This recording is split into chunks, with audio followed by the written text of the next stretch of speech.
আমি কোনোদিন ভাবিনি বলিউডে গান গাইবো, স্বপ্ন দেখেছিলাম, কিন্তু সেটা ভাবিনি যে আমার প্রথম গান ঋত্বিক রোশনের জন্য হবে, দ্য গ্রেট ঋত্বিক রোশনের জন্য। ও মাই গড।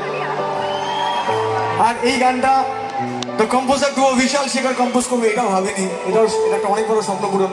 সবাই মিলে একবার the composer duo Vishal Shekhar স্যারের জন্য জোরে হাততালি হবে। কেমন এভরিওয়ান?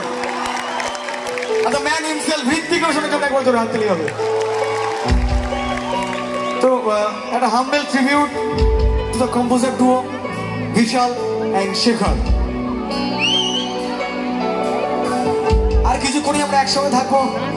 সো সবাই আমরা একসাথে এনজয় করি এই প্রোগ্রামটাকে। আর আমি তোমাদের সবার কাছে চিরকৃতজ্ঞ। Thank you so much everyone.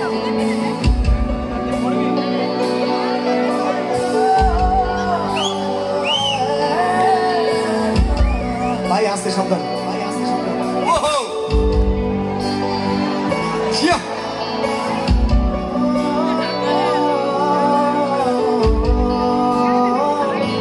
किससे पूछूं है ऐसा क्यों, बेजुबां सा ये जहां है, खुशी के पल